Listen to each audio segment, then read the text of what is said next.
Вы ворог асабіста Лукашенка ці не? Максимум, что могло быть, что Беляцкий там факт показал. Все. Вы бачите Бабарыка президентом? А что ты для Беларуси зробил? Як бы не померці тут. Ну так, есть проблемы. Их задача, конечно, знесилить тебе физично, ну, в той же час постараться не дать померці. Нам любые белорусы каштоўныя, якія бы поглядавыя не были. Тому лепей за все домовляться. Хлопцы і дзяўчаты, вы трапілі на канал Часных Лайф, і у нас новы бамбічны відос. Тун-тун. Я ніколі не думаў, што скажу гэта, але сёння гость нашага выпуску, нобелевскі лаўрэат Алесь Беляцкі. І мне здаецца, такога Алеся Беляцкага вы яшчэ не бачылі. Карацей, сёння вельмі шмат крутых, натхняльных размоў пра Беларусь і беларусаў. Як столькі год заставацца ў двіжы і бараніць сваё. І абавязкова даглядзіце гэта відэа да канца, бо напрыканцы вас чакае прям бамбічны конкурс. Таму з вас спадабаешка гэтаму відэа, напішыце пад ім каментар, каб яго пабачыла як мага болей народу, і мы ўжо пагналі. Тун-тун.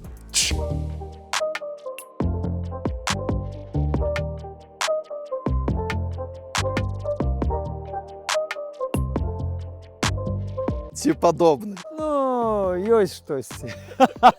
Обличчя больше такое, передтуремное, можно сказать. Вот. Теперь-то худейший, чем там на мурале, але познать можно, я думаю. И приемно, что и Марфа, моя сябровка по правооборончому центру «Весна», и Андрей, якого добра веду, Анджей Подшопут, и Мария Колесникова тут. Приемная компания, приемный рад. Только Анджей зараз застаецца ў турме, все іншыя на волі. Мы спадзяемся, что ён неўзабаве выйдзе таксама, і он цвёрда трымаецца, он малайчына, і дай Бог ему здоровья, каб ён хутчэй выйшаў на волю. Сапраўды, там вы крыху паўнейшы.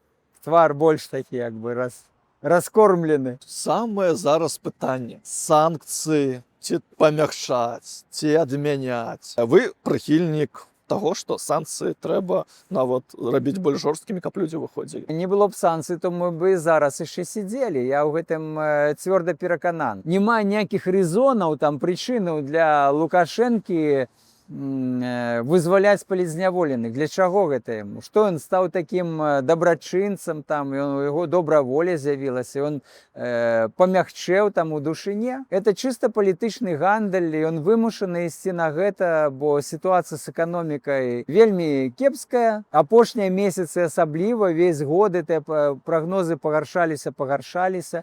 Палітычнага прызнання ніякага, яго не лічаць за палітыкам, яго лічаць самазванцам, дыктатарам, які захапіў эту ўладу, трымае гвалтам.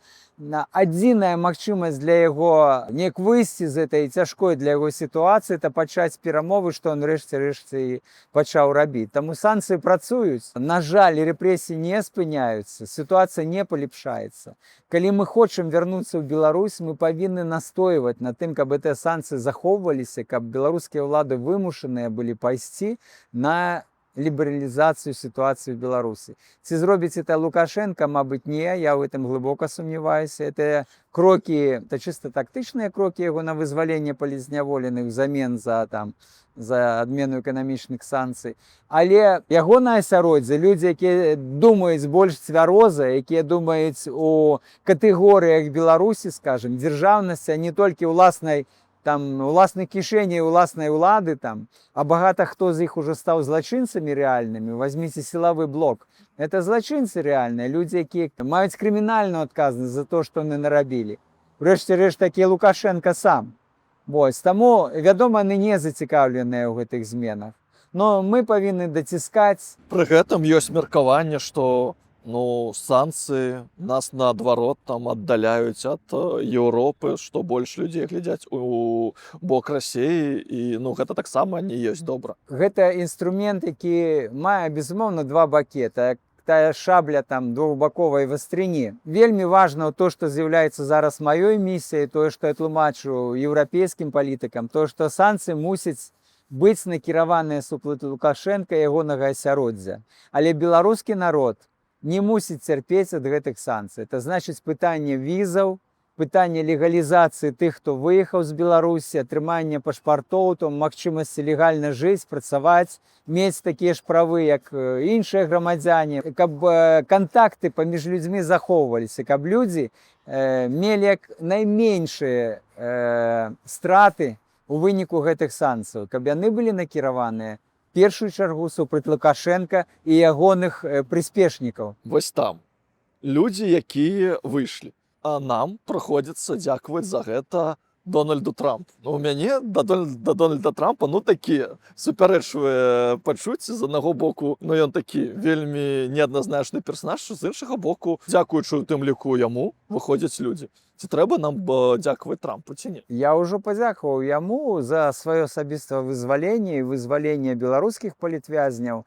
Бо нягледзячы там на іншыя інтарэсы, можа быць эканамічныя, можа быць геапалітычныя, якія ёсць у гэтых перамовах, тым не менш вынікам гэтых перамоваў ёсць вызваленне беларускіх вязняў, і гэта станоўчы момант гэтых перамоваў, якія ніхто не можа адмовіць і ніхто не адмаўляе, у прынцыпе, і мы ў тым ліку. Ну, у той жа час я разумею, што за наше вызваленне змагаліся тысячы, і я сказаў бы сотні тысяч людзей з усяго света. І это реально так. Сітуацыя, яна такая на фантазію. Дональд Трамп вельмі хоча атрымаць Нобелеўскую прэмію міра. У вас яна ёсць. Пры гэтым былі прыклады, што Трампу вось аддавалі свае нобелеўскія прэміі людзі, праваабаронцы ў тым ліку, і гэта такі быў шаг, каб нешта пацешыць яго эго. Калі б вам сказалі, вось, Алесь, аддай, калі ласка, свой дыплом нобелеўскага лаўрэата Дональду Трампу, і за гэта ўсе беларусы выйдуць на волю. Пагадзіліся б гэта зрабіць ці не? Ну, гэта фантастыка. Што ж мы будзем гадаць, каб да абы, такога не бывае, бо Нобелеўская прэмія, яна індывідуальная і даецца ці арганізацыям, ці персаналіям, і перадаць яе немагчыма. І пра гэта ўжо было афіцыйна абвешчана і Нобелеўскім камітэтам, ды мы і так ведалі пра гэта. Вось. Калі яна ўжо даецца, то она з табой. Сімвалічныя вось такія перадачы, яны не маюць сэнса, у маіх вачах яны не маюць сэнс. Вам прыйшло пісьмо ад следчага камітэта, мол, вы ж атрымалі Нобелеўскую прэмію, а таму, можа, вы закроеце свае даўгі па крымінальнай справе за конт гэтых грошай? Па-іншаму троху. А як гэта было? Прыйшоў ліст з падаткавай Першамайскага раёна, дзе я стаю на ўліку, вось, і там было напісана, што мы даведаліся, што вы атрымалі Нобелеўскую прэмію, як вы збіраецеся плаціць падаткі, і добра, каб вы іх выплацілі, і так далей. Ну, адным словам, это быў адзіны афіцыйны ліст, у якім я даведаўся пра тое, што я Нобелеўскі лаўрэат. Больш ніякіх папер мне не прапускалі, не казалі пра гэта. Мне, дарэчы, я быў у Празе зараз недавно, і былы чэшскі пасол у Беларусі, і ён казаў так, што ён у гэты дзень пайшоў на почту і накіраваў мне віншавальную тэлеграму. І гэтая жанчынка, якая працавала на пошце, она здзівілася, это правда? Так, ну, як бы для этого было здзіўленне, што ў турму ідзе тэлеграма Нобелеўскаму лаўрэату. Гэта мне нічога не перадавалі. Вось адзінае, што атрымаў гэты афіцыйны ліст падаткавай інспекцыі, дзе мяне прасілі выплаціць падаткі з Нобелеўскай прэміі. Ну, гэта ж паказчык таго, што адбываецца ў Беларусі, што прыйшло ад уладаў, калі вы атрымалі Нобелеўскую прэмію. Гэта тое, што грошыкі дзе? Дзе грошыкі, Алесь?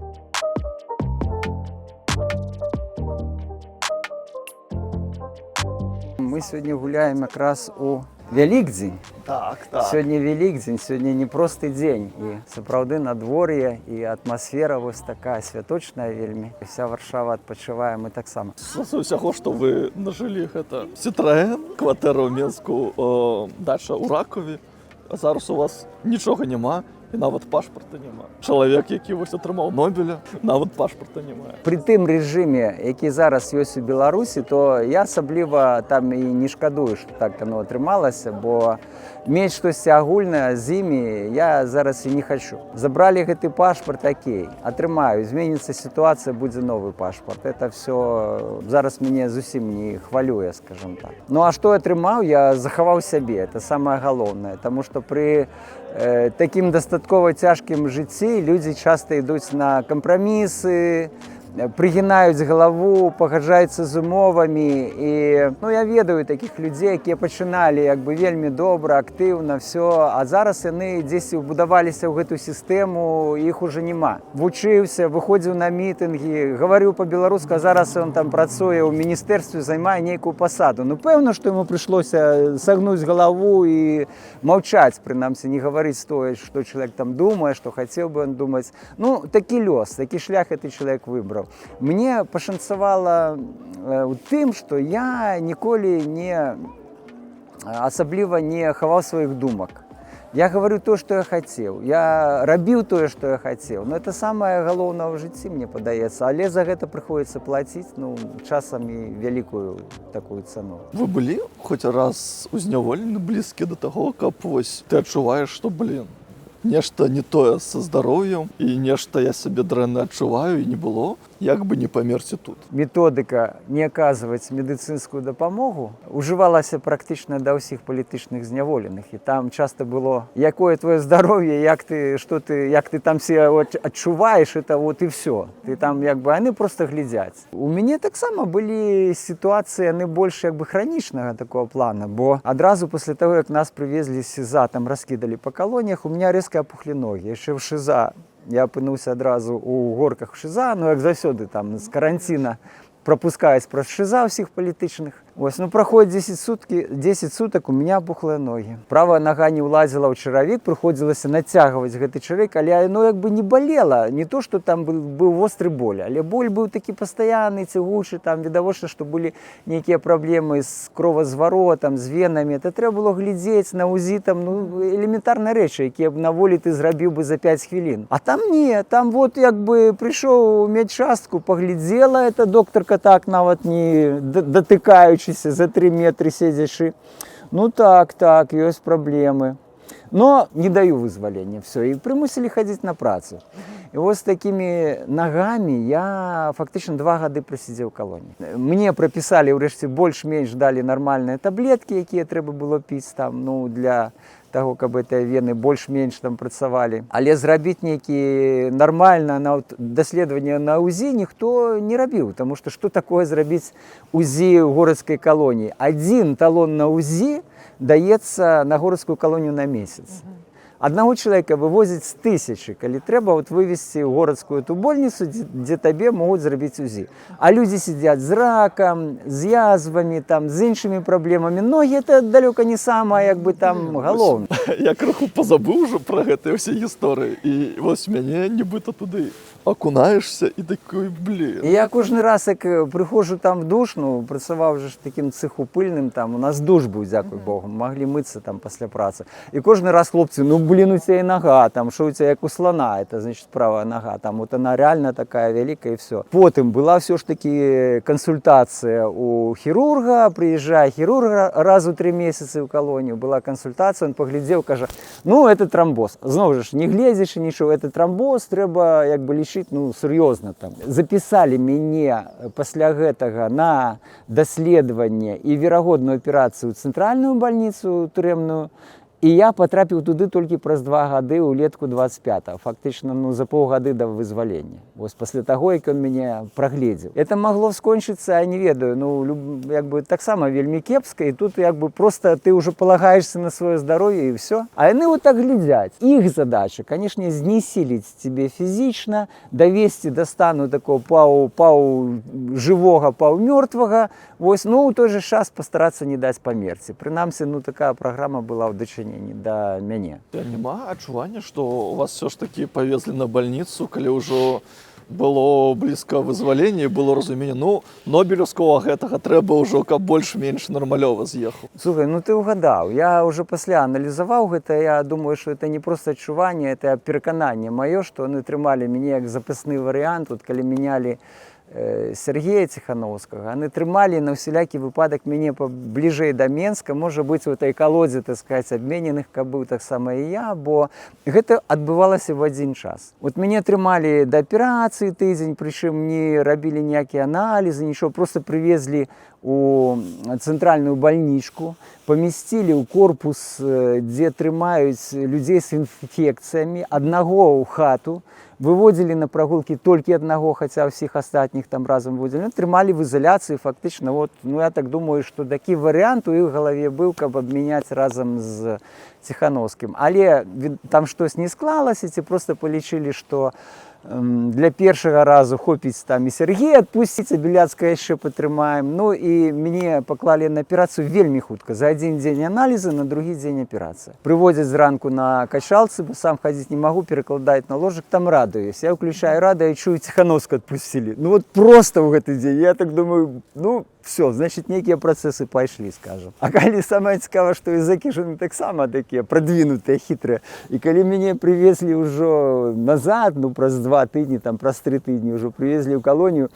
мяне ўбачылі ў каранціне і кажуць, блин, мы думали, што тебя уже отпустили там. Ну, они ж не назвали прозвішчы, каго? Назвали Сергея і всего 14 чалавек. І, верагодна, там думали, можа быць, і мяне. Вы вораг асабіста Лукашенка ці не? Ну, з тых выказванняў, якія былі, вось, і часам ён рабіў гэтае выказванне, мне падаецца не, бо я не ёсць палітычны праціўнік, хоць я заўсёды кажу пра яго тое, што думаю, але я не ёсць як бы палітык. І ён як палітычная істота, як чалавек, які жыве там у палітыцы, з галавой, для яго асноўную небяспеку ён бачыць менавіта ў сваіх палітычных праціўніках.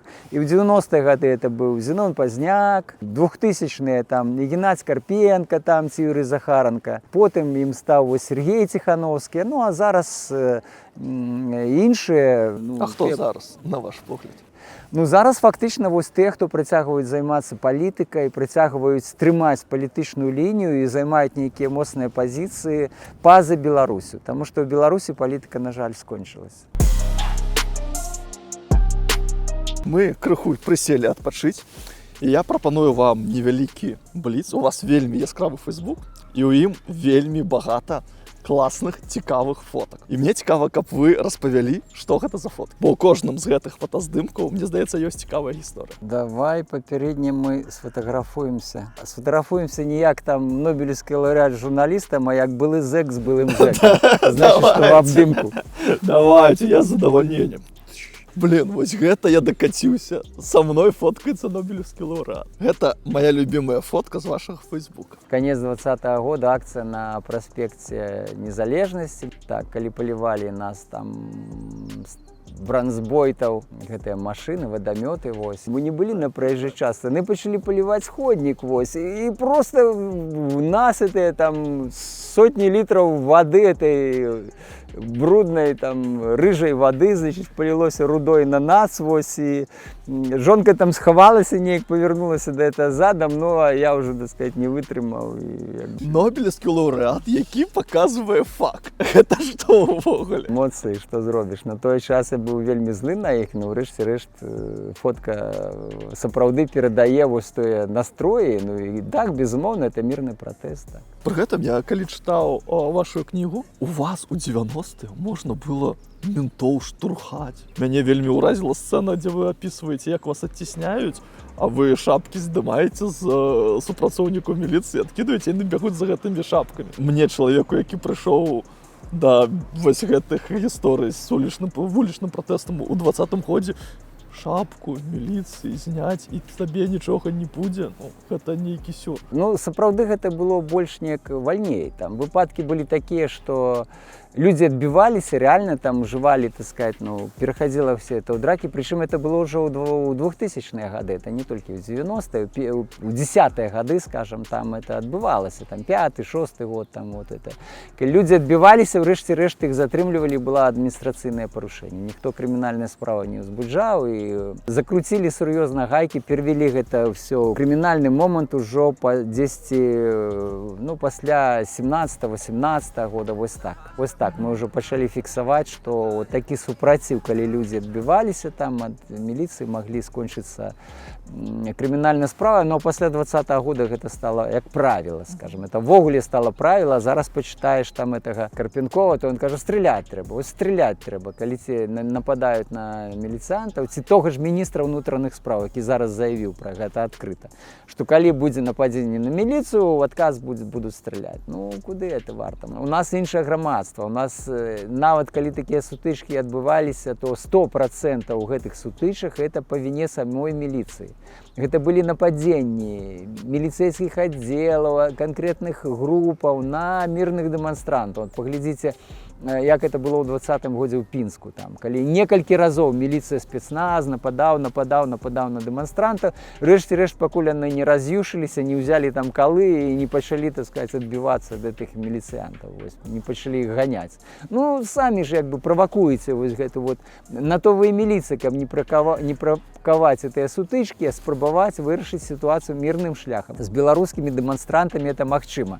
У нас не паўднёвыя краіны, у нас там не Грузія, там не іншыя краіны, дзе людзі больш гарачыя, там рэальна там гэтыя сутычкі могуць адбывацца там з двух бакоў. Беларусы мы паказалі, якія мы ў 20-м годзе, як мы ўмеем сябе паводзіць падчас акцый. Это зацанілі ва ўсім свеце, што это былі сапраўды мірныя акцыі пратэста там. Максімум, што магло быць, што Беляцкі там факт паказаў. Всё, это максимум. И то по делу, потому что стоял весь мокрый, и после этого захворел. Там я хворел 2 тыдні, реально у меня температура была, потому что облили с ног до головы, а там было градусов 5 температуры. Покуль мы до хаты добрались, я мокрый, я уже там на наступный день захворел, там пару тыдняў прохворел. Вот и все. Цікаво тут нават згадаць такі выпадак, калі посадили Казуліна, які быў кандыдатам прэзідэнты ў 10-м годзе, вось, і калі бы 25 сакавіка там было гэта. І мы выходили літаральна там праз некалькі месяцаў на пікет на Кастрычніцкую плошчу у знак падтрымкі. Ён тады трымаў там доўгую галадоўку, вельмі доўга галадаў, ледзь жывы застаўся пасля этой галадоўкі, там ледзь не па 2 месяцы галадоўка это была. І вось мы, ну, ўжо все, чалавек памірае, трэба як бы дапамагаць. І тады сабраліся розныя, з розных там арганізацый, з палітычных партый, сабралася чалавек 40, мы праводзілі пікет на Кастрычніцкай плошчы. Мы ўтраёх выйшлі з праваабарончага цэнтра «Весна» з вялікім такім расцяжкай «Свабоду Казуліну». Яна была намалявана на белым палатне, мы яго трымаем рукамі. Ну і прыбегаюць, значит, гэтыя так хлопцы, так сказать, па гражданцы, але ўсе ў буцах такіх, так спартового выгляду. І я ўжо, значит, як бы ногі ў меня да гары, я ўжо, так сказать, вішу, але атрымаю гэты плакат, не адпускаю яго. Урэшце рэшт, што атрымліваецца, што мы аказаліся ўсе лежым разам з гэтым плакатам, яны пабеглі ціскаць іншых, мы падхапіліся і пабеглі зноў да іх, значит, туды, значит, сталі зноў упіраемся, стаім. Яны пачалі біць берцамі па нагах нас. Ну, это такі злюблены прыём яшчэ войска, памятаю, вось. Яны б'юць гэтых дэманстрантаў па нагах. І тады в адказ, ну, там не буду называць каго, таксама пачалі лупіць гэтых ментоў па нагах, вось. І тады яны як бы сцепануліся таксама. Ну, шла такая як бы вот барацьба небачная, да, адзін аднаго па нагах лупіць. Крымінальнай справы не было. Зараз шмат размову, што, ну, вось мірны пратэст, ён быў прыгожы, вы маральна нібыта перамаглі, але вось рэальных вынікаў няма. І на ваш погляд, ці магчымы ў Беларусі сілавы сцэнар? Вось калі будзе, ну, такое супрацьстаянне, ці гэта не пра Беларусь, не пра беларусаў? Вот асабіста я не хацеў бы, каб гэта было, бо заўсёды, калі пачынаюцца сілавое супрацьстаянне і з'яўляюцца ахвяры там з аднаго боку, з другога, там паўсюль, гэта вельмі цяжка потым перажыць. Это такі вельмі сур'ёзны крызіс для ўсяго грамадства і на доўгія гады. Таму лепей за ўсё дамаўляцца. Гэта тое, пра што я казаў падчас суда, вось спрабаваў, каб мяне пачулі, што вы там сядзіце ў кабінетах, вам здаецца, што у вас все пад кантролем, у вас сілавыя структуры, но вы дарэмна думаеце, што это доўга для вас так працягнецца. І пакуль не позна, спрабуйце дамовіцца, арганізоўвайце гэтыя перамовы, это ў вашых жа ж інтарэсах. Ну, мяне не пачулі, таму што, прынамсі, Лукашэнкі іншы падыход, ён не збіраецца дзеліцца ні з кім уладай, это было заўсёды, гэта так будзе. Гэты чалавек незмяняльны. Ну, можа быць, чыноўнікі, тыя, хто вакол яго там круціцца, можа быць, яны гэта пачуюць, і можа, яны гэта зразумеюць, таму што гэты сцэнар, ён, здаецца, такі нудны, паўстае пытанне, вот яны ж нарабілі столькі там злачынства, яны ўсе адказны за это злачынства, калі там тысячы людзей збіваліся, мы тысячы прайшлі праз турму, як іх всіх пакараеш, там не пакараеш, вось, і ёсць вялікая адказнасць на іх на ўсіх, а яны ж павінны за это адказаць, там, нам все роўна вельмі пажадана все ж таки дамовіцца, калі мы хочам выйсці з гэтай сітуацыі з меншымі ахвярамі. Бо калі пачынаецца сутычкі, калі пачынаецца, не дай бог, грамадзянская вайна, тады все грамадства плоціць за это значна большы кошт, значна большую цену. А вы бачыце прадпасылкі да вось сутычак грамадзянскай вайны ў Беларусі ці і не? Беларусы такія ж, як і іншыя народы, чаму не? Чаму не? Можа быць узровень ненавісці такі адзін да аднаго, што это ўрэшце рэшт можа і пераўтварыцца ў такую гарачую супрацьстаянне. І вось гэта нельга дапускаць ні ў якім выпадку. І таму вось такі, ну, мягкая сила, як я кажу, так, але арганізаваная, мягкая, прычым пастаянна. Это не то, што тут адным мітынгам не вырашыш эту сітуацыю. Наша праца это таксама мягкая сила. Вот то, што мы там робім зараз за мяжою самой Беларусі, это все мягкая сила зараз. Она дае большыя перспектывы для далейшага нармальнага развіцця ўсяго грамадства. Бо хочам мы не хочам там, але у нас яшчэ застаюцца і яшчэ будуць заставацца мільёны беларусаў, ну, саўкоў, груба кажучы, якія думаюць па-савецку, якія арыентуюцца на Расія, Пуцін для іх бог, там, а Лукашенко ягоны намеснік, і нам з імі жыць. Мы ж іх не будзем там забіваць, не зачыняць у канцлагеры там ці што з імі рабіць. Нам все роўна трэба не кляпіць это беларускае грамадства, калі мы думаем пра Беларусь. Пройдзе гэтае пакаленне, пройдзе яшчэ адно пакаленне, все будзе нармальна. Но пакуль нам трэба дамаўляцца і жыць разам, бо працэс сумеснага існавання такога, палітычнага існавання, ён вельмі важны, ён стабілізуе дзяржаву, ён робіць яе моцнай, ён робіць моцны народ, і ён дае перспектывы для ўсяго народа. Нам любыя беларусы каштоўныя, таму што якія бы поглядаў яны не былі. Ну, галоўнае дамовіцца пра прынцыпы суіснавання, каб не рэзалі, не білі адзін аднаго. Вот тады все будзе добра. На ваш погляд, ці магчыма дамаўляцца вось з Лукашенком? Вось вы ўжо 30 год у гэтай справе, і ўсё адно, ну, нейкі перыяд, там нешта, там 2-3 гады, 4, там вось адліга, не адліга, вось адпусцілі, нейкія пайшлі траншы з Еўрасаюза, санкцыі снялі, ну і как бы нібыта магчыма жыць, але праз год, 2, 3, 5, усё па новай. Дамовіцца з ім пра штосьці сур'ёзнае, доўгатэрміновае нельга. І все гэтыя пагадненні, якія зараз там спрабуюць амерыканскія дыпламаты узгадніць з Лукашэнкам, это все не больш чым тактыка для яго і ў нейкай ступені для іх, мабыць, вось у кожнага свае там мэты і задачы. Ён это ўспрымае як чыста тактычныя там крокі, якія просто дазволяць ягонай уладзе быць больш трывалай. Да яго трэба ставіцца як да ненармальнага чалавека. А 99% людзей у нас нармальныя. Таму я перакананы, што калі ён адыдзе там, ці па сваёй волі, ці там па волі пана Бога, Господа Бога, то сітуацыя ў нас мусіць памяняцца, бо такіх, ну, шизофренічна настроеных людзей, іх у прынцыпе мала, якія апантана нацэленыя на ўладу, якія трымаюцца за эту ўладу рукамі і нагамі. Это ж таксама не кожны на это здолее.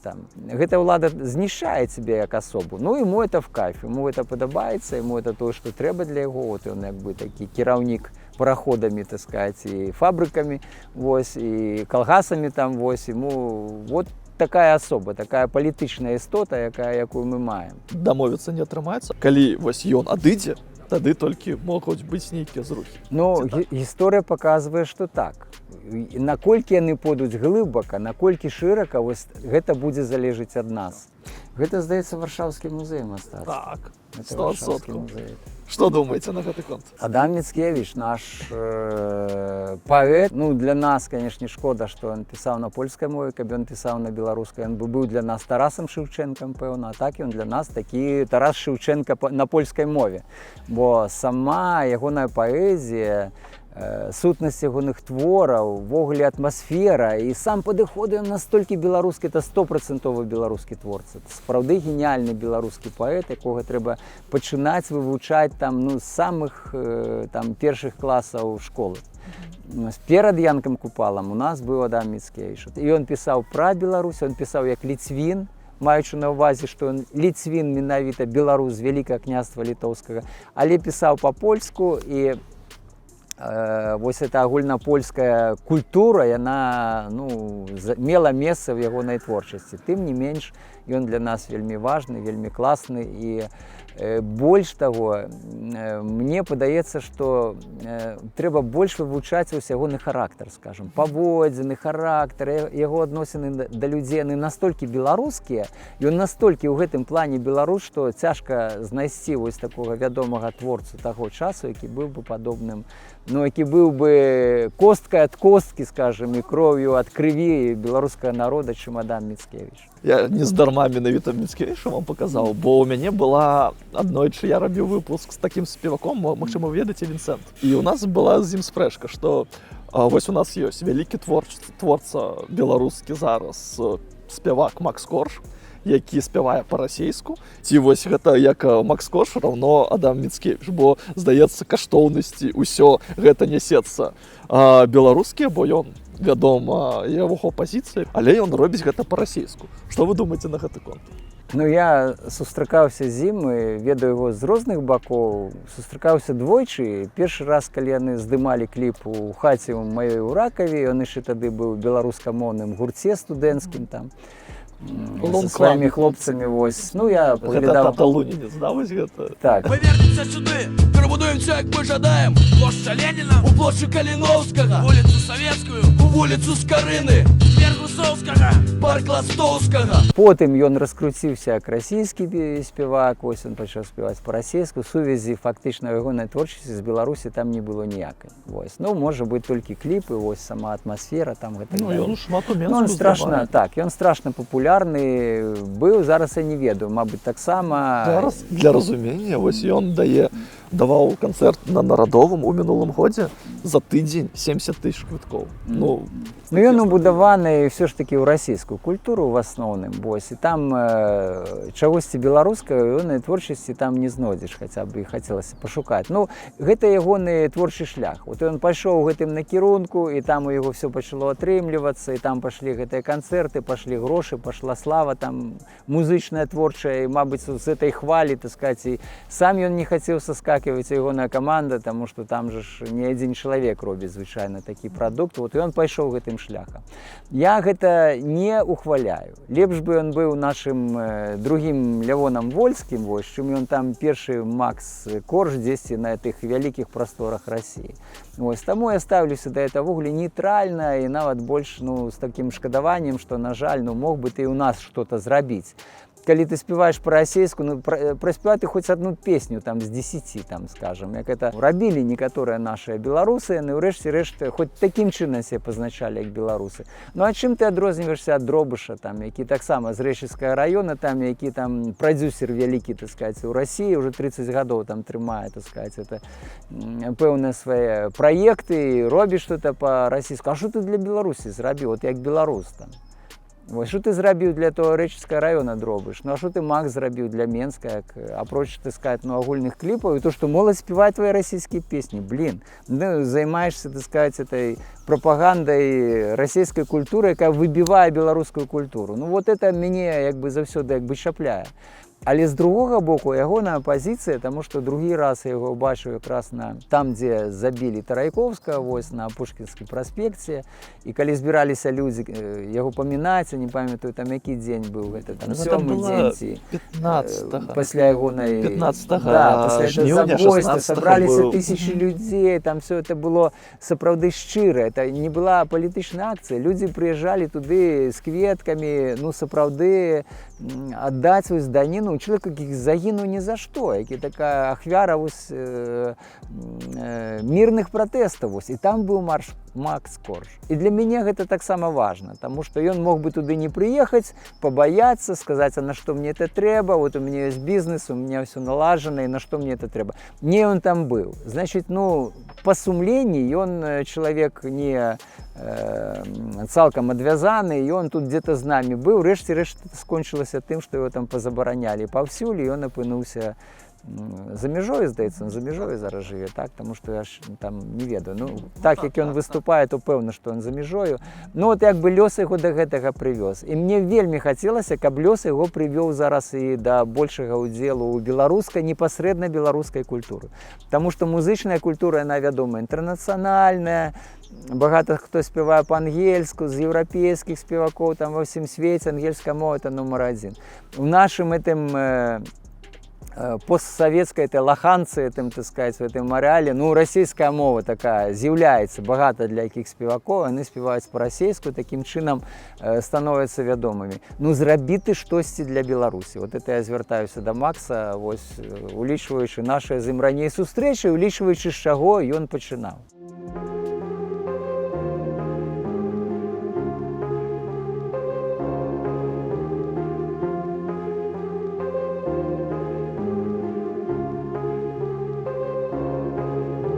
Ну, умовно, ви бачите Бабарика президентом? Все гэтыя людзі, яны маюць вялізны маральны аўтарытэт, яны заслужылі вось тое, каб прадстаўляць беларусаў, гаварыць ад беларусаў і рабіць для Беларусі далей.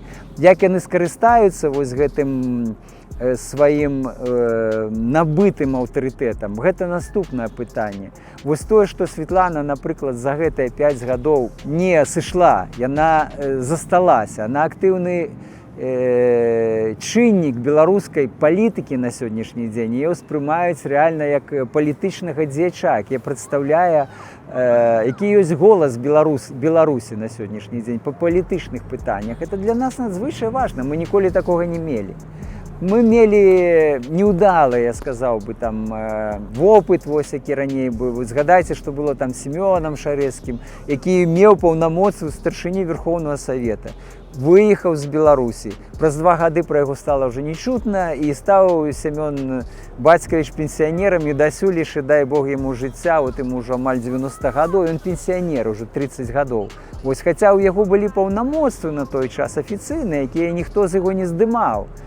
І яго прызнавалі гэтае паўнамоцтва, ён не здолеў гэтым скарыстацца. Ну, вот, таму што такія абставіны было, не было моцнай каманды, сам як асоба ён не аказаўся здольны з гэтым скарыстацца. Светлана Ціхановская в гэтым плане, она стала вопытным палітыкам і рэальным голасам дэмакратычных беларусаў, всіх беларускіх беларусаў. Нам гэта трэба цаніць, бо ёсць зараз багата крытыкі, то не робіць так, гэта не так. За яе галасавалі мільёны. Давайте не забывацца пра тое, што за яе галасавалі мільёны. Я ў гэтым перакананы, бо ў калоніі, маючы кантакты з вельмі рознымі людзьмі, там дзесяткі з іх мне казалі: о, мы галасавалі за Светлану, там Лукашенко задолбал, там, ну, больш горшымі словамі там казалі. Мы там, ён уже колькі можна, 30 гадоў, это все гаворыцца адкрыта там. Дарэчы, вот по этой зневазе там Лукашэнкі, то там як бы людзі моцна не хаваліся, скажем так. А мы от галасавалі за яе, мы галасавалі за дзяўчыну, за яе галасавалі як за шанс мець добрыя змены ў дзяржаве. Людзі хочуць гэтых зменаў. Вось она як бы была такім светлай магчымасцю. І калі гэта абламалі, не так проста это забываецца. Мы не згубілі вось гэтай нерв беларускасці, таму што проста дэмакратычныя змены, нам гэтага мала. Нам трэба захаваць незалежнасць сваю, нам трэба захаваць беларускую культуру, нам трэба захавацца беларусамі. Вас так шмат затрымлівалі, у вас такі досвед вялікі менавіта затрыманняў. А які сэнс у гэтым? Ну, то есть, я вядома, што калі першы раз страшно, напэўна, а потым ужо такі, мне здаецца, уже, ну, здароў, вас уже там все ведалі на гэтым акрэсціна і гэтак далей. І все-таки, о, зноў Беляцкі, ну што ты на гэты раз? Затрыманне ты ўспрымаеш як, ну, нейкую частку вось з агульнага працэса. І для мяне як бы было пытаннем сумлення. Вось ты можаш не пайсці, там, схавацца, прыдумаць прычыну ці знайсці прычыну, чаму не пайсці, потым як бы это заўсёды цябе як бы пачынае датыкаць. А чаму ты это не зрабіў? І вось калі ты это ўжо зрабіў, о, тады нармальна все, ты адчуваешся лёгка, свабодна, што ты сапраўды, ну, зрабіў то, што ты мусіў зрабіць. Урэшце рэшт, это тое, што і было асноўнай прычынай, чаму мы засталіся вось перад апошнім арыштам. Таму што было адчуванне такога сумлення, вось, бо людзей хапалі сотнямі. Мы знаходзіліся ў працэсе праваабарончы цэнтр «Весна». Все гэтыя гады вельмі моцна ў 20-м годзе былі ў гэта ўсё ўбудаваны, аказвалі дапамогу, збіралі інфармацыю, максімальна распаўсюджвалі гэту інфармацыю. Мы былі ў працэсе. І з'язджаць з краіны, вось кінуць людзей фактычна, якія былі яшчэ, вось эта барацьба была, яна працягвалася. Я лічыў гэта неправільна, і мае калегі таксама. Бо літаральна за 3 дні перад затрыманнем мы збіраліся, я на ковід хварэўшы, сидзеў у баку, мы там Уладзе Лапковіч в адным куце, Валентин Стефанович у другім, так, ну, бо ковід. І сидзім і размаўляем. І Уладзе сказаў, тады падвёў рысу пад гэта. Он сказаў так: робім то, што трэба, будзе, што будзе. Ну, вядома, прымаўка, але яна канкрэтна датычылася нам, таму што мы адчувалі, што вось-вось будзе жа арэшт, вось, но тым не менш мы засталіся. Я не разумею, як вы ў 90-х знайшлі недзе на сутках, на сотнях FM-прыёмнік і прынеслі ў камеру? Таму што быў поўны вопыт, это які ўжо ў турме любы зэк, ён як бы мае нейкія свае нышкі там, это тайнікі, так, дзе што трымаць, і ведае, з кім можна гаварыць, з кім нельга, і што трэба трымаць, што не трэба, каб у цябе было. Так і тады перад гэтымі суткамі ты проста рыхтуешся. І прыёмнічкі былі маленькія, вот такія, літаральна вот такія. Ён FM-прыёмнік на 2-3 там этих станцыі, вось. Але яго можна было засунуць чаравік, там гадзіннік таксама. Вот для мяне важна, каб быў гадзіннік і FM-прыёмнік. І я ўжо там этих там 10 сутак ужо сижу з музыкай, з гадзінамі, бо там ж не ведаеш колькі часу. Я ўжо адчуваю сябе там ледь не панам. Вось. То, конечно, это все удавалася мне праносіць. І, ну, там быў цікавы выпадак, дарэчы, вот, распавяду, з гэтымі суткамі менавіта тады, это 98-99 год. Яшчэ можна было перадачкі перадаваць на адміністрацыйна затрымленым, перадаюць мне перадачку яблыкі. Я гляжу, там яблык нейкі як пашкоджаны, так, як падгнілы. Думаю, ну, мабыць, падгнілы яблык, абгрызаю ты яблык, вось гэта пакідаю, значыць, і выкідаю яго. Потым выхожу на волю, а мой сябра кажа: слухай, я там запіску быў скруціў і утркнуў табе эту цыдулку ў яблык. Ты я чытаў ці не? Я кажу: не, абгрыз вакол этой цыдулкі, выкінуў. Таму былі вельмі такія розныя выпадкі, ну, вот такія таксама. У вас паслухаць, гэта такая романтыка, ўсё гэта было такое, ведаеце, вось романтычна. Ну, насамрэч, нудота, ну, асабліва, калі доўгія тэрміны, ты сам это ведаеш, калі сидзіш, а ў нас яшчэ вялікія самі па сабе тэрміны былі, калі у цябе там 10 гадоў, і ты яшчэ не ведаеш, там могуць дадаваць там наступныя гады, то ты сидзіш як бы ў пэўнай прастрацыі, не ведаеш, калі это все скончыцца, то просто нудота, яна пачынае заедаць. Адзінае, што цябе там выводзіць з гэтага стану, это, ну, па-першае, то, што ты трымаешся ў форме, па-другае, кантакты з іншымі палізнявольнымі, па-трэцяе, ну, праца, хаця прымушалі эту рабіць працу, ну, значную частку дня она цябе просто з'едала там, вось. Ну, вот такім чынам некі перажываеш гэты час. Таму весёлыя гэтыя моманты, яны запамінаюцца, але збольшага, канешне, это справа такая, вот адчуванне такое, як быццам бы ты сидзіш у дзірме па шыю.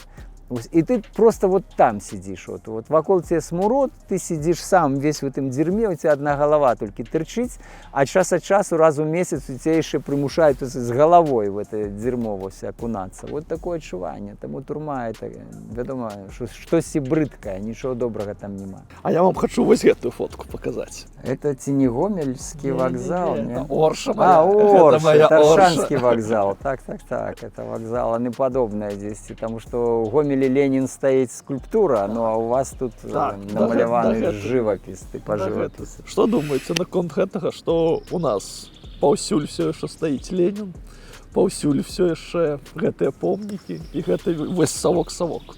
Бо гэтыя помнікі, яны ў галаве ў Лукашэнкі яшчэ да ўсяго стаяць, і Ленін там сядзіць таксама ў яго. Вось, хаця, здаецца, ўжо тут ён это все не згадвае ніколі, але рэальна вось так все это, антураж гэты застаецца, як у Менску, так і ў іншых беларускіх гарадах.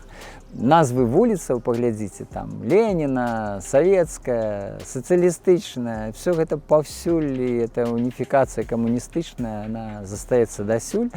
І гэта інструмент, безумоўна, які нівелюе і нашу беларускую гісторыю, і ввогуле мазгі людзей. Вось. Это не просто так все рабілася, і не просто так это все захоўваецца. Таму ўсё гэта трэба прыбіраць. Прыйдзе час, канешне, ў першую чаргу самае лёгкае, што трэба як бы зрабіць, это прыбіраць всю эту савецкую лухту. Вы бачылі, як перайменоўвалася вуліца Горкага у вуліцу Богдановича? Ну і прымаў удзел нават, мы Ну там вось. подпісы збіралі. Распавядзіце, калі ласка. Быў такі час, это пачатак 90-х гадоў, 90-й год, ішла ўжо палеміка, баталія, збіраліся подпісы, 89-й, 90-й я быў дырэктарам музея Максіма Богдановича, і частка нашай падрыхтоўкі да юбілею, да стагоддзя Максіма Богдановича, якое адбывалася ў 91-м годзе, і было ўключэнне вот якраз перайменавання вуліцы Максіма Горкага тады, вуліцу Максіма Богдановича ў Менску. Там Максім Богданович нарадзіўся на гэтай вуліцы фактычна, вось там 20 метраў, дзе зараз дом Чижа стаіць, вялізны, вось фактычна там быў ягоны будынак, но это все была як бы одна артэрія, вось. І натуральна, што мы маем сваіх людзей, сваіх герояў, сваіх знакамітых асобаў, сваіх пісьменнікаў, і у нас няма ў гэтым дэфіцыту, я сказаў бы, таму што перайменаванне вуліцы ў любым горадзе, оно магло бы грунтавацца і на мясцовай гісторыі, і на агульнабеларускай гісторыі, і нам на гэта трэба арыентавацца. Раней ці пазней гэта ў нас так і будзе, я ў гэтым перакананы. І тады мы вельмі як бы актыўна займаліся гэтым пытаннем, сабралі больш за 1000 подпісаў, прычым у жыхароў вуліцы Максіма Горкага тады. Яна вялізная вуліца, там вялікія шматпавярховікі стаялі. Гэтыя подпісы былі перададзены ў ГАР, выканкам, у Савет міністраў. Урэшце рэшт мы дабіліся гэта радком у плане правядзення мерапрыемстваў да стагоддзя Максіма Богдановича. Але упіраліся камунякі. Яны упіраліся. На той час ужо пазіцыі былі слабее, ну, значна больш слабейшыя. Все ішло да развалу Савецкага Саюза. Кампартыя ўжо там пасыпала галаву попелам, вось, яны ўжо, так сказаць, пасля путча там зусім рукі паднялі. Але тым не менш, беларускія, вот непасрэдна тыя людзі, якія сидзелі ў выканаўчых структурах, яны упіраліся. І мы да самага дня не ведалі, будзе это перайменаванне ці не, і толькі ў снежні 91-го года, калі от было это вялізнае святкаванне у тэатру оперы і балета, ці Савет міністраў, уже не памятаю, там ці выканком пад ціскам Савета міністраў, а старшынём-то тады быў Савета Станіслав Шушкевіч, які чалавек, сам частка, бацька ягоны беларускі пісьменнік. Ён добра ставіўся да беларускай культуры, ён ведаў беларускую культуру, ён размаўляў па-беларуску цудоўна, таму што это была яго родная мова, ён заўсёды на ёй размаўляў там з дзяцінства. І гэта все паспрыяла, там ягоны быў, мабыць, нейкі пэўны ўклад, то што менавіта у дзень правядзення гэтага вот мерапрыемства вуліцы перайменавалі. І там у тэатры оперы і балета пра гэта было абвешчана, там было больш за 1000 чалавек на гэтым свяце. І людзі там просто пляскалі, устроілі просто гром авацый, таму што это было, ну, сапраўды, як бы такая гістарычная справядлівасць вернута. Мы вярталіся да беларускіх каранёў. Вот так это адбывалася. Я быў у тыя моманты, канешне, ну, можна сказаць, шчаслівы, таму што мы, вот это наша кампанія, агульная кампанія, не толькі там музейшчыкаў, але ўвогуле дзеячоў культуры беларускіх, палітыкаў беларускіх, тады беларуская палітыка толькі пачыналася фактычна, она прывяла да такога выніку. Зараз у Менску будзе вуліца у гонар Федасюка. Гэта КДБшнік з пазыўным Нірвана, якога застрэліў сельцы. Аб чым гэта кажа? Яны спрабуюць выбудаваць свой гераічны рад, сваіх герояў, там, ну, большых, меншых. У Менску былі розныя перыяды, у нас былі вуліцы там Гітлера ў свой час названа, ну, не будзем параўноўваць да Федасюка, таму што хутчэй за ўсё он тут ахвяра вот этой сітуацыі. Ён выканаўца, яго паслалі, он пайшоў. Всё, ягоная як бы задача там была маленькая, яго паслалі заўтра там затрымліваць якіх-небудзь расійскіх дыверсантаў, ён бы і туды пайшоў. Вось, ну, ён на службе, вось, таму тут гаварыць пра ягоныя там, пра ягоную асобу не выпадае, больш это трагічная асоба, якая вот патрапіла ў гэтыя непростыя сітуацыі, у гэтых, па вялікім рахунку, это палітычнага крызіса. Гэта працяг палітычнага крызіса, то, што адбывалася ў Менску, мы тады сидзелі, але чыталі это навіны, калі это масавыя обшукі праходзілі, вось, якія праводзіла КДБ, Губазік, вось, яны білі людзей, яны ўламваліся в хаты, рабілі гэтыя вобшукі, там, яны, ну, быў такі тэрор, можна сказаць, у Мінску. Ён быў удзельнікам гэтага тэрора. Па-чалавечы я разумею, што ён не ёсць там ідэалагічна заряджаны, хутчэй за ўсё, проста выканаўца, вот, як бы, так, як інструмент. Вось. Ну, але рэальна, канешне, вінаватыя ў тым тэроры тыя, хто яго замаўляў, тыя, хто аддаваў загады. Вось яны вінаватыя. 3 асобы, якія вам хацелася б, каб былі вуліцы ў Беларусі ў іх гонар. Калі браць, напрыклад, беларускую літаратуру, то мусіць быць вуліца Анатолія Сыса ў Гомелі і ў Рэчыцы.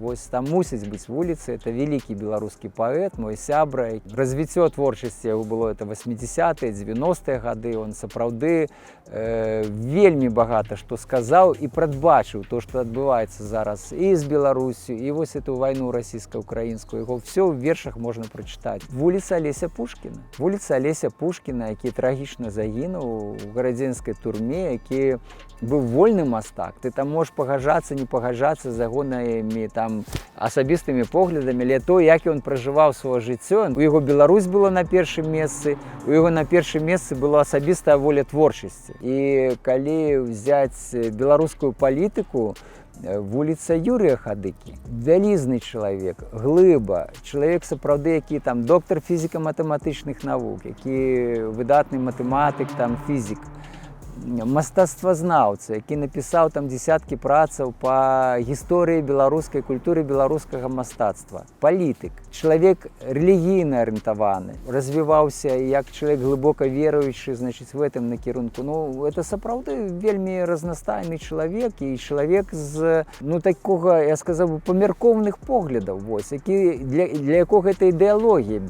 была. Філасофія такога не гвалтоўнага супраціву, это была ягоная ідэалогія, это была частка ягонага светапогляду, ввогуле ягоны светапогляд. Беларускацэнтрычны чалавек, ну, это сапраўды асоба, якая варта ўвагі. Вуліца ў Менску, я думаю, будзе яшчэ ў свой час названа вуліцамі імя Юрася Хадыкі.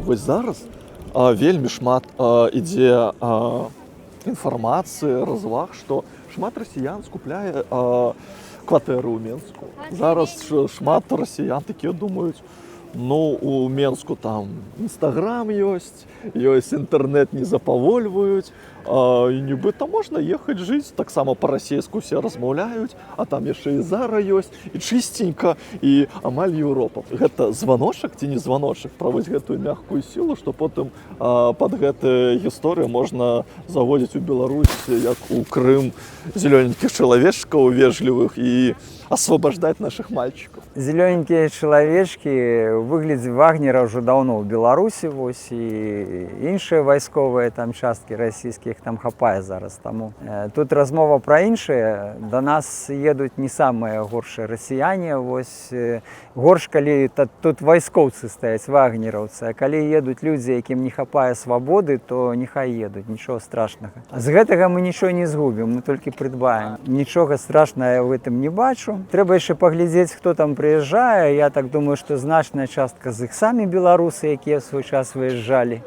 атрымалі там нейкія грошы, магчымасці. Ну вот, з'явіліся сантыменты. Там сітуацыя сапраўды стала не лепшая і горшая, на чаму б не вярнуцца тады на радзіму. Таму ў плане там гэтым трэба яшчэ паглядзець, хто там едзе. Вельмі, ну, я так падазраю і думаю, што багата хто з беларусаў вяртаецца з Расіі зараз назад. Гэты тэйк пра добрых рускіх. Вы чулі ці не чулі? Наконт таго, што вось ёсць рускія з нармалёвымі, нібыта дэмакратычнымі каштоўнасцямі, але ўсё ж такі, калі ты размаўляеш, стасуешся з расіянамі, то не, вось гэты шавінізм, ён праскочыць. Вы як да гэтага ставіцеся? Ну, я стаўлюся спакойна да гэтага, таму што сапраўды ёсць дзве Расіі, гэта факт. Ёсць Расія дэмакратычная, ёсць Расія пуцінская. Яны нашыя суседзі, яны былі нашымі суседзямі. Нам трэба шукаць і працаваць разам са сваімі аднадумцамі па дэмакратычнай будучыні нашых краінаў. Некалі ж прыйдзе час, і гэта будзе, што і Расія стане дэмакратычнай. Ну, калі это будзе, ўжо, мабыць, не пры нашым жыцці. Але ў любым выпадку нам трэба шукаць сваіх саюзнікаў і у Польшчы, І в Росії, і в Україні, і в Литві. У демократичній Росії для Білорусі я не бачу погрози, скажімо так. Ви сказали, що демократична Росія буде, але, напевно, не при нашому житті. А демократична Білорусь при нашому житті. Магчима? Будзе. Яна будзе, я перакананы, што дэмакратычная Беларусь будзе пры нашым жыцці. Алесь, як вы зразумелі, я вельмі люблю бліцы. Я сабраў 5 беларусаў, якія мяне натхняюць. Я ўпэўнены, натхняюць вас. І я прапаную вам расставіць іх ад 1 до 5 месца па месцах, улічваючы тое, што наступнага вы не ведаеце. Мне здаецца, трэба пачынаць з Зянон Пазняк. На якое месца вы яго ставіце? Трэцяе. Ён чалавек, які фармаваў у пэўнай сэнсе нашае пакаленне маладзейшых, там на 20 гадоў за яго. Вось мы арыентаваліся ў пэўным сэнсе на яго, вось, на яго цвёрдасць, на ягоную адданасць Беларусі. Для нас ён быў такім важным як бы чалавекам. Вось пасля таго, як ён з'ехаў на эміграцыю, яго роля значна зменшылася. Вось неяк беларускае жыццё засталося ў Беларусі ўсё ж такі. Вось таму я аддаю яму 3е месца. У вас быў канфлікт, пасля якога вы некалькі гадоў не размаўлялі? У прынцыпе, нашыя погляды на Беларусь не змяніліся, але на практычныя крокі, там, як рабіць, што рабіць, яны моцна памяняліся. І яны так і застаюцца дасюль. Вось, таму што я ўсё ж такі лічу сябе чалавекам мадэрновым, так уже мадэрновага працэса, а ён такі стабільны такі кансерватар. Вось. У гэтым ёсць як бы прычына, мабыць, таму што наши інтарэсы дзесьці яны ўжо іншыя. Я абсалютна не бачу ім там нейкага непрыяцеля, ці, не дай бог, ворага. Не. Ён вялізная асоба, вялікі чалавек і ў нашай гісторыі, для беларускага дэмакратычнага руху, для Беларусі, для незалежнай Беларусі. Тое, што ён зрабіў, калі быў лідарам дэмакратычнай апазіцыі ў парламенце падчас прыняцця Беларусі незалежнасці, это все вялізныя справы. Это палітык свайго часу, но зараз час мяняецца. Я уже станаўлюся старым там карчом, я уже не паспяваю за часам, но Зенон Станіславович, мабыць, і тым больш. У час Зенона Пазняка змянілася дзяржаўная сімволіка, бел-чырвона-белы сцяг. І першы сцяг, які быў узняты над Мінгарсаветам, быў ваш сцяг. Гэта вось гэты сцяг. Мы тады паднялі яго на гаўбцы ў музеі, а ён у нас заўсёды стаяў у фае. Увесь 91 год ён стаяў у фае. І вось калі пачалося пытанне пра, это адбылося пасля жнівеньскай путчы, здаецца, пытанне пра нацыянальную сімволіку, была прынята пастанова, і ўжо все ішло да таго, што будзе прынята пастанова аб тым, што Мінгарсавет прызнае бел-чырвона-белы сцяг як, не ведаю, там не гарадской сімволікай, я ўжо не памятаю фармулёўку, але што мы як бы зацвярджаем яго як наш нацыянальны сцяг. Я ведаў, перад гэтым паседжаннем у музеі проста з фае ўзяў гэты сцяг і прынёс яго фае гарсавета, паставіў яго каля міліцэйскага паста ўнізе, там міліцыя сидзела 2 міліцыянты. А што яны казалі? Я ж дэпутат, я зайшоў да сябе ў дом. У нас былі правы значна больш сур'ёзныя, чым у сённяшніх там дэпутатаў. Мы рэальна кіравалі жыццём горада. Выканкамаўскія працы не маглі нічога зрабіць, выканкамаўскія работнікі без рашэнняў гарсавета. Мы рэальна кіравалі жыццём, таму я паставіў гэты сцяг, спокойно сказал, нехай он постоит, и пошел на это поседжение. И когда было принято решение, спустился, взял этот сняг и внес его в залу, и он был приняты воплесками. Этот сцяг там праз гадзіну уже был на версе Мінгарсавета, насупраць тады Верховнага Савета, які дзесьці праз 2 тыдні прыняў это гістарычнае рашэнне аб прыняцці нацыянальнай сімволікі гарадской. Вот так склалася эта гісторыя. А Мікола Статкевіч, на якое месца яго? 3. 3 было.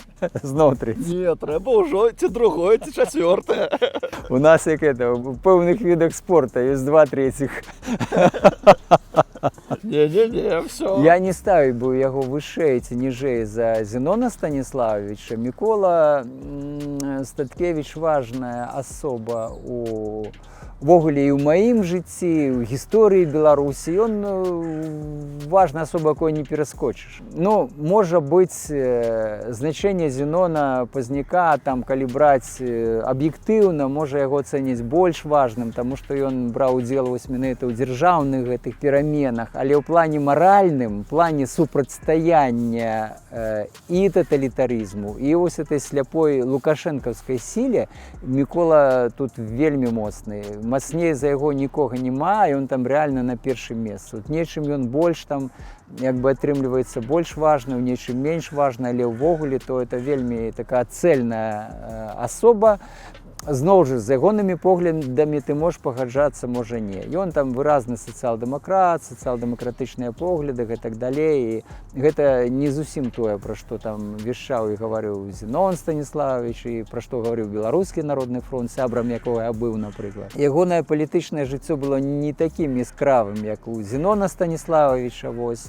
Яно было больш як бы такім лакальным, я сказаў бы, но тым не менш я ў ім бачыў такого надзейнага чалавека. Вось, хаця адносіны былі там часамі вось у кнізе пісалі, што 3 гады не размаўлялі. Але ў той жа час вот это працягла наше жыццё, вот асабліва пасля апошніх адсідак, якія пачаліся там в 11-м годзе, мяне выпусцілі ў 14-м, яго ў 15-м, то у мяне былі добрыя адносіны з ім, мы сустракаліся і па там справах грамадскіх, і проста сустракаліся прыватна. Вось я яго вельмі як бы паважаю як чалавека. І тое, што вот апошнім гэтым працяглым зняволеннем ён даказаў сваю нязломнасць, это вельмі дорага. Это вельмі дорага. Это чалавек сапраўды, які увайшоў вот у спіс знакамітых людзей Беларусі, дай Бог яму здароўя, каб ён прыйшоў сябе, бо мы ведаем, што ў выніках гэтага супрацьстаяння зараз вельмі сур'ёзная хвароба, і гэта ёсць віна беларускіх уладаў, Лукашенка непасрэдна, які не выпусціў яго ў той час, калі было вот это агульнае вызваленне ў верасні, но яго проста як бы атрымліваецца, што псіхалагічна ты трымаешься, але фізічна твой арганізм паддаецца вось гэтым всім хістанням, калі цябе бяруць туды-сюды перакідваць, он ж не малады ўжо, там за 70 гадоў. Вось. І гэта все стукнула моцна па яго здароўю, але па ягонай волі, па ягонай такой незломнай рашучасці яго нішто не зламала, таму Мікола, канешне, глыба. Я афігеў з яго ўчынка, калі ён вярнуўся ў Беларусь. Гэта проста вау. Як вы думаеце, ці гэты учынак паўплываў на тое, што зараз з апошняй партыі все ж таки большасць людзей засталіся ў межах краіны? Ён паўплываў на гэта. Безумоўна, он паўплываў, і пытанне вяртання ці выгнання, такого выдварення, оно паўстала вельмі востра пры апошніх перамовах амерыканскіх дыпламатаў Лукашэнку, бо відавочна, што амерыканцы пачалі ставіць гэтае пытанне як адно з самых важных, што дайце людзям волю выбара. Хаця я таксама здзіўляюся, не ўпэўнены, што гэты выбар быў для людзей такі 100%. Хутчэй за ўсё, што значная частка з тых, хто засталася ў Беларусі, яны проста не мелі выбару. Іх там пакінулі і все, па факту. І я думаю, што улічваючы, што аказваецца далей, на які і ціск там пераследу, і пагрозы. Багата хто з іх, калі яны думаюць працягваць сваю актыўную нейкую грамадскую дзейнасць, яны выйдуць з Беларусі. Это адназначна. Я вот пасля таго, як таго ўчынка Статкевіч, я сядзеў, думаў, што а хто яшчэ можа так зрабіць? Я думаў, можа, Беляцкі. Таму што я чуў пра вас, што вы такі прынцыповы, нязломны, і што для вас таксама вельмі важна было і ёсць быць у краіне. Я ацэньваю сітуацыю як бы крыху па-іншаму. Вось, і зараз, на мой пункт погляду, Беларусь ёсць акупаваная краіна. Як ты можаш жыць в акупаванай краіне? Як? Ці ты будзеш маўчаць, там вымушаны маўчаць, ні слова не сказаць. Ці ты ў любы момант чакай наступнага арышта і зняволення ў любы момант.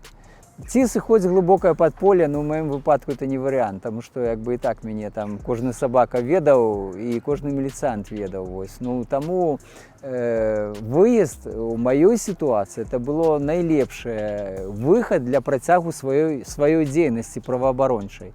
І гэта стала ўжо зразумела пасля суда, пасля таго, як нас асудзілі. Фактычна тады я вот гэты аналіз зрабіў, што на сённяшні дзень в акупаванай Беларусі праваабаронцам рабіць няма чаго. Таму што там проста нам затыкаюць глоткі, нас б'юць, як гэтых кацят там па кутах кідаюць, і все, нам не застаецца як бы магчымасці для дзейнасці. Таму больш эфектыўна нам быць там, дзе мы можам гаварыць, дзе мы можам адкрыта гаварыць, не баючыся пераследу, там не ставячы самому сабе нейкія межы, што можа быць ужо хопіць сядзець, там ужо столькі сядзеў, так можа памаўчаць там лепей.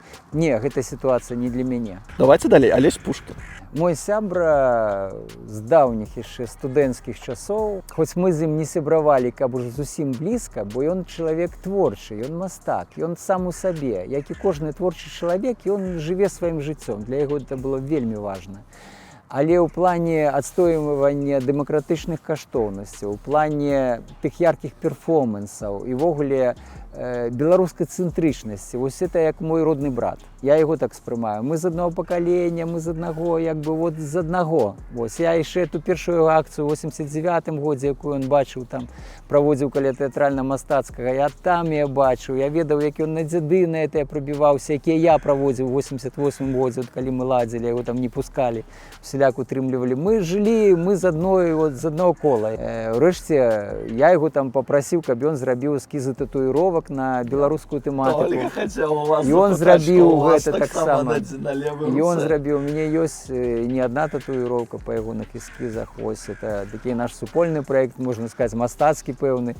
Вось, і ён мне блізкі в гэтым плане. Хаця ягоныя погляды палітычныя, ну, это такая анархістская, як бы, творчая асоба, вось, і гэта, як бы, от, ён быў такі, які ён ёсць. Хочаш спрымай, любі, не любі, он такі, які ён быў ёсць. Чалавек герой, ахвяра, герой. Тут мы, цяжка сказаць, мы ўсё пераплецена. Ахвяры становяцца героямі, героі ахвярамі, ўсё разам у нас. Вось, таму Алесь, ну, я яго паставлю на першае месца. Ён для мяне дарагі, вот, як чалавек. Васіль Быкаў. Васіль Быкаў... Вот каб ты адразу прозвішча сказаў, так я бы прасцей мне было арыентавацца, каго як стаць. У гэтым-то і фішка гэтага бліца. Ён такі крыху правакацыйны. Добра. Нумар 2. Васіль Быкаў, хаця насамрэч ён нумар 1. Тут я б адназначна зараз памяняў яго з месцамі з Алесем, і Алесь бы не пакрыўдзіўся на гэта. Ён сапраўдная глыба, і ён сапраўдны космас. Это і філосаф, это і чалавек, які даследаваў псіхалогію людзей, вось гэтыя моманты здрады, там, якія мы ўсё бачылі зараз і ў 20-м годзе, пра што мы з табой гаварылі, там, учынкі там, Рамана, там, Пратасевіча, што это такое. Ну, пачытайце Быкава, там стане зразумела, што это такое. Он пра это ўсё пісаў, там, он ўсё апісваў гэта. Вось, і гэтыя амплітуды дзеянняў людзей, які ідуць на згоду з жорсткім рэжымам, каб выратаваць сябе, чым это канчаецца, супольнай здрадай такой і так далей. Ну, все это. І ў плане чалавечнасці і беларускасці, ну, ён сапраўды чалавек, вот, які быў варты Нобелеўскай прэміі, на жаль, ён яе не атрымаў, і чалавек, які вельмі важны для нашай гісторыі. Вось, і для нашай гісторыі, для нашай творчасці, для літаратуры, для беларускасці, каб зразумець, таму што ў яго вельмі непросты лёс быў. Але творчы чалавек, які хацеў рэалізавацца як творца, і то, што ён стаў беларусам у тых умовах, калі ён мог бы быць, ну, там, расійскім пісьменнікам выдатным. Вот мы згадывалі пра Макса Каржая, адразу правожу паралелі з Васілём Быкавым, што ён бы мог зрабіць выдатную кар'еру тады расійскага пісьменніка. Што ён зрабіў? Не. Ён сказаў, не, вот я буду рабіць тут сваё, і ён стаў такім, што яго не пераскочыш. Ні ў беларускай літаратуры, ні ў культуры, ні ў гісторыі, так бы мовіць, ні ў чым. Вось, чалавек, які падтрымліваў нас вельмі моцна, калі мы былі маладымі. Вось менавіта пасля дзедоў 88-го года, калі пачалася кампанія у прэсе шальмавання такога і пераследу беларускай моладзевай суполак, груполак, пра тутэйшых, ввогуле у нас была канфедэрацыя ўжо тых беларускіх суполак, і былі канкрэтна заточаныя прапагандысты, якія пісалі артыкулы, што вот это антысавецкія, іх трэба пераследаваць, за імі трэба там, каб разабраліся з імі тэрмінова, там все. Все это магло прывесці да рэпрэсій яшчэ тады, да сур'ёзных, таму што, ну, улады прыглядваліся, там яшчэ хісталіся, што рабіць там і так далей. Васіль Быкаў надрукаваў вялізны артыкул, дзе ён сказаў, што был артыкул «Пена на волнах перестройки», так он назывался. Один з іх, я памятаю, назва такая. Это мы пена, а волны перестройки это яны, значит, коммуняки там. Ну і Васіль Быкаў выступіў з артыкулам, дзе ён моцна падтрымаў нас, сказаў, што это нармальныя хлапцы, мы павінны як бы арыентавацца на дэмакратычныя змены і так далей. І ён фактычна спыніў гэты пераслед, таму што ягоны голас быў на той час настолькі моцны, што яго вымушаныя былі слухаць на той час і ўлады, яны не маглі ігнараваць яго. Вось, таму ён прыкрыў нас рэальна, і нам як бы это дала магчымасць як бы дасягнуць наступнага этапа, там выбары пачаліся, там уже з'явіліся такія легальныя прадстаўнікі дэмакратычнай апазіцыі, там дэмакратычнае беларускае грамадства, ўжо як бы ўсё змянілася. Вось. Владимир Некляев.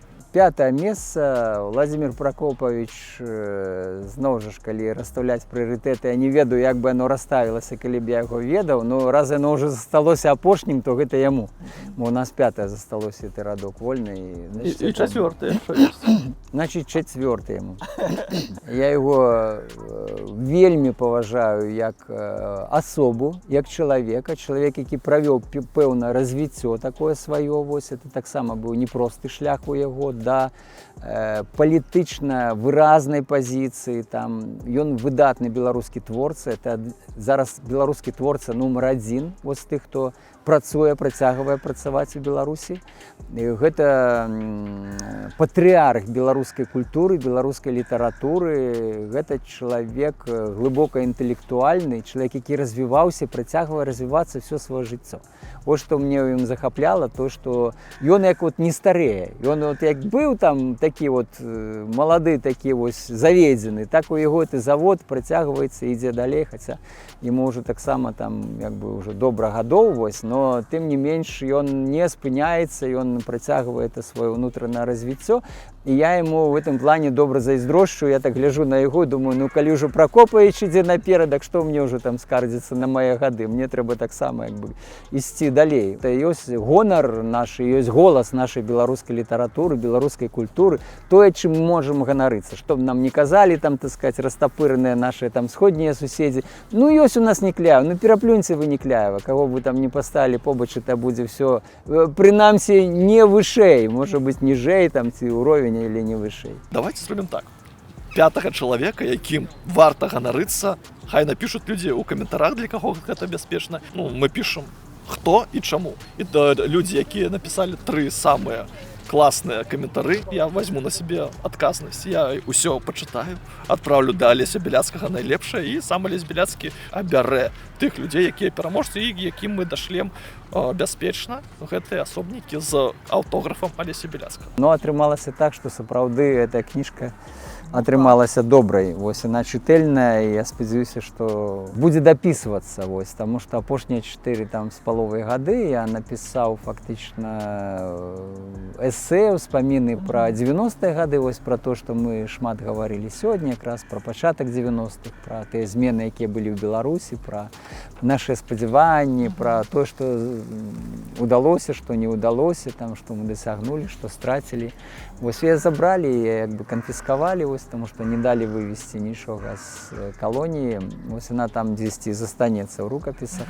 Тым не менш, пра апошні вось гэты перыяд я адчуваю проста абавязак, што я павінен зрабіць гэтыя свае ўспаміны, як іх назваць, эсэ, вось, бо зараз спрабую гэта рабіць, хоць гэта не проста робіцца, таму што не хапае часу. Я стою побач з нобелевскім лаўрэатам Алесем Беляцкім, вось тут, там Алесь Беляцкі. Што дае вам надзею, што ўсё будзе добра? Былі горшыя часы, это першая палова 80-х гадоў, калі рэальна все было закатана в асфальт і не было масавага жадання, ввогуле разумення беларускага грамадства, што патрабуюцца нейкія сур'ёзныя змены. Бо 83-84 год ва ўсім Савецкім Саюзе былі пагромы любых рухаў, нацыянальных, дэмакратычных, тых, хто спрабаваў выехаць з Савецкага Саюза, дысідэнтаў, праваабаронцаў, закаталі ўсіх. Там тысячы людзей сидзелі ў турмах, і здаецца, што эта ўлада, она просто, ну, такая бетонная, што праз гэты бетон не можа нішто прабіцца. Тым не менш, мы не гублялі ідэю, мы былі аптымістамі, мы шукалі такія, як мы самі, мы шукалі людзей, якіх можна было падцягнуць пад беларускую працу тады. Якая легальныя формы былі, это фальклорныя мерапрыемствы, гэта спеўныя нейкія мерапрыемствы, гэта талокі, якія мы праводзілі, но той же час мы вялі падпольную працу, спрабавалі стварыць нейкую групу, ўжо рэальную палітычную падпольную з разлікам на тое, што калісьці мы ўсё ж такі даб'емся зменаў у Беларусі. І калі гэта все хутка пайшло ў другой палове 80-х гадоў, у меня асабіста была такая вялікая радасць, то што мы як бы выбралі правільны накірунак, слушны накірунак, то нам не трэба зараз, калі у нас мільёны людзей думаюць так, як мы, а это реально мільёны, мы это ўбачылі ў 20-м годзе. Прыйшло шмат неафітаў, там те, якія першы раз далучыліся, но гэта нашы людзі все, это людзі, якія хочуць зменаў у Беларусі, і мільёны гэтых людзей, яны хочуць гэтых зменаў. Вось гэта наша апірышча і наша надзея ў гэтых людзях, у нашым беларускім народзе. Вось. Таму перспектывы нармальныя. Вось давайте просто не расчароўвацца і працягнем тое, што мы рабілі. Я думаю, што мы даб'емся, я нават перакананы ў гэтым, тое, што мы даб'емся тых мэтаў, якія мы ставілі, што мы бачылі ў 20-м годзе, тое, што было абвешчана ў 20-м годзе, вось ужо гучна на всю Беларусь там і тымі мільёнамі людзей, якія бралі ў гэтым удзел. А як не расчароўвацца? Бо людзі, которые побачылі вось 6 гадоў, нічога няма. Бяляцкі 30 год ужо змагаецца, а все выніка не атрымалася. Што вось гэтым людзям сказаць? Жыццё ідзе, оно ж ідзе по-любому, оно ідзе ў турме, оно ідзе на волі, ты все роўно жывеш будзённым жыццём, дзе б ты не жыў. І у цябе гэта адзінае жыццё, адзіны шанс, ты его по-другому разу не перапішаш. Ну так давайте рабіць тое, што нам падабаецца, то, што мы хочам, давайте трымацца сваіх прынцыпаў, давайте не здраджваць сваім прынцыпам і жыць так, як мы хочам. Я думаю, што ты по-любому будзеш пражываць это жыццё. Вось. Ну давайте жыць яго так, як нам падабаецца. Хлопцы і дзяўчаты, вялікі вам дзякую, што дагледзелі гэта відэа до конца. Мне здаецца, у нас атрымаўся вельмі пяшчотны і натхняльны выпуск. Таму я папрашу вас паставіць яму падабаечку, напісаць пад ім каментар, каб яго пабачыла як мага болей людзей. Канешне, калі для вас гэта бяспечна. Удзельнічайце ў конкурсе, пішыце імёны людзей і гісторыі людзей, якія вас натхняюць, і ўсё будзе добра. Хай ваше жыццё будзе малінай. Всем пакуль!